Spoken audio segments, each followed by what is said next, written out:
What's up, Sickness.net? We got one nigga Sugar Free on the line. He just dropped his new album. He coming down to Dago actually too to do a show on the 21st. If y'all can make that, come check him out. What's up, boy? What's going on with you? Oh man, the same old thing, you know. Just out here enjoying the success of the new record. Yeah, I've been and you know, looking forward to going on the road and stuff like that, man. It's been a long time though, you know. Yeah, you've been out there though. You've been doing like a gang of shows. Talk about the shows, like the places you've been and what's been going on with them. Oh yeah, we've been doing a gang of shows. I mean, you know, I'm real active out here. You know, we starting to move a little bit. You know what I mean? We got that video. We filming a video for Thinking on the 22nd, 23rd, and 24th. You know what I mean? So if you want to come on down there, Nemo, you know what I'm saying? You're more than welcome, people. You know, but that's going down. So you know, Sugar Free just trying to be the best Sugar Free he can be now. You know. Yeah. What took so long in between the albums though, Free? You know what? Different little politics. You know what I'm saying? Different little politics. I got incarcerated a couple of times. You know what I mean? But you know, everybody got their head on straight right now, and we just, you know, just letting it flow, man. Just, you know, putting our best foot forward, doing the best we can. You know, and everybody focused. So you know, it's a real experience.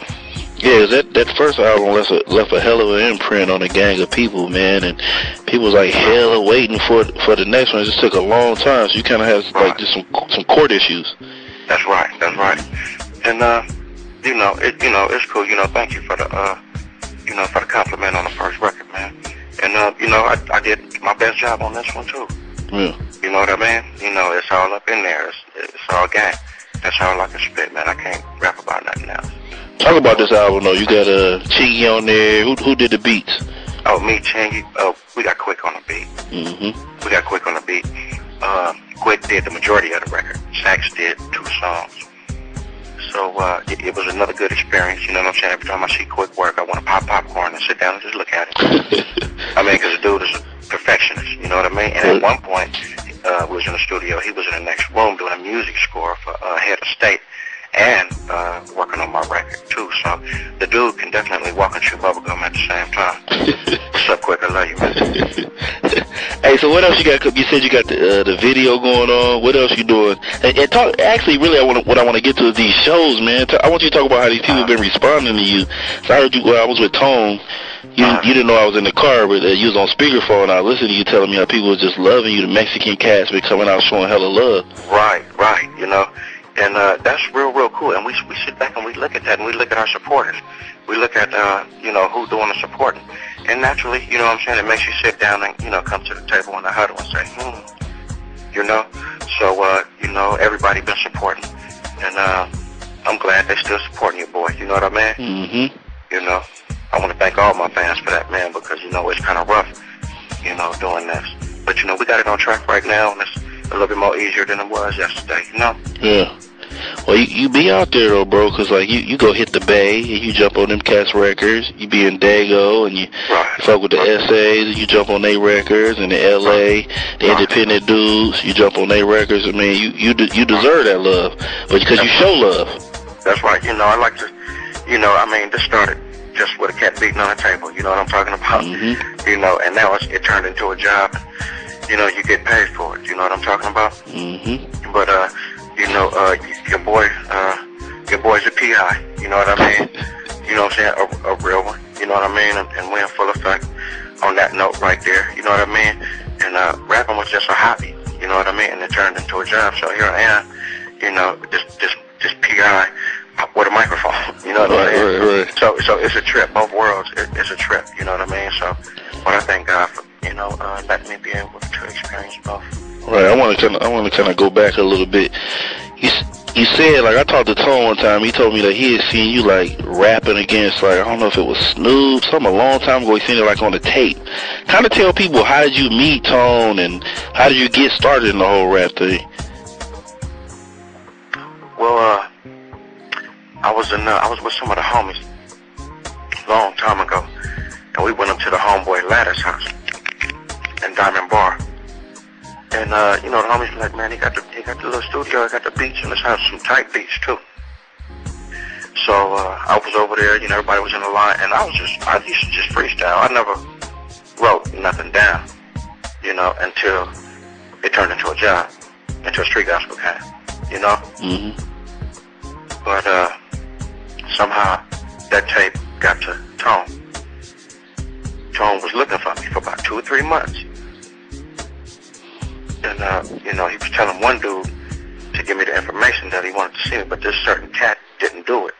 You know what I'm saying? And I didn't know that, you know, he had some ideas for me. I was just doing my normal everyday thing. So a couple of months went by, and the homie Lebo, who was the DJ at the time, you know, the little group we had, he said, man, that nigga Ice was supposed to call you and tell you that Tone wanted you. I said, Tony Lane? He said, yeah. I said, for what? he said, nigga, he heard you rapping on that tape.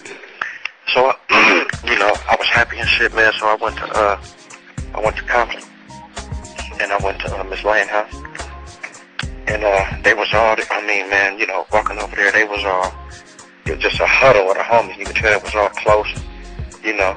So we walked in the house, went in the room. He said, man, is this you on this tape? And he played it. I said, yeah, you know. And he said, you rapping off your head? I said, yeah. He said, can you do it right now? I said, yeah. And I immediately pulled some instrumental out my pocket. You know, they was tripping off of that. You know what I mean? Right. And you know, I just started busting. You know, my beat came on, and I just started busting about everything that I seen in the room, the rug, the clothes, the niggas that just got out the cleaners, the whole nine. So he was like, you want to make records? I said, yeah, man. He said, all right, it's on, man. And I was like, damn.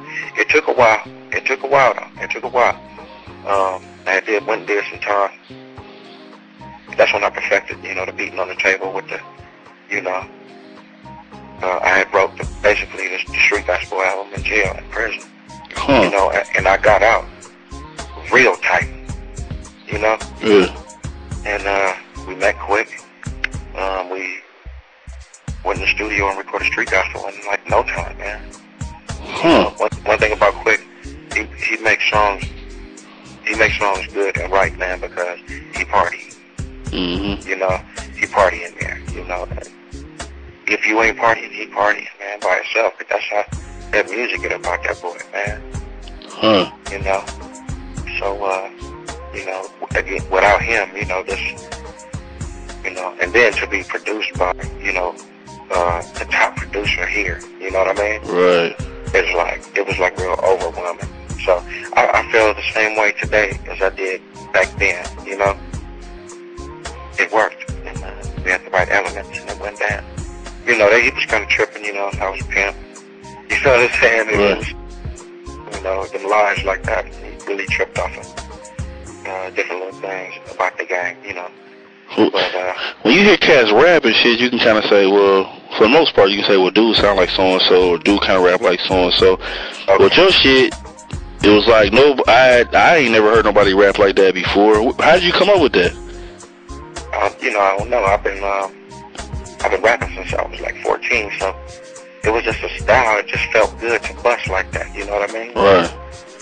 And I don't know, sometimes, you know, I like changing voices and just doing like other little shit, you know, little smooth little sounding shit here and there. You know, I just like to really play with the ear, you know? It's just a fun thing to do. Yeah, because now I hear people rap like that. What you think about that? I know you hear it.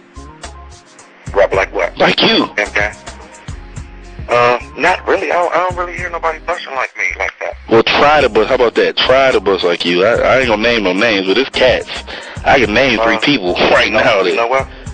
Like Quick told me, you know, the greatest form of compliment is duplication. You know, in this business. So I highly appreciate it. You know, wow, I'm good enough for someone to literally go by me. You know what I mean? Right. And we need music to make music. You know, we need rappers to keep rapping. You know what I mean? Yeah, that's true. We need something to go by. All right then, y'all be cool. Stay up. Either you're gonna be a stand-up hoe or a fall-down bitch.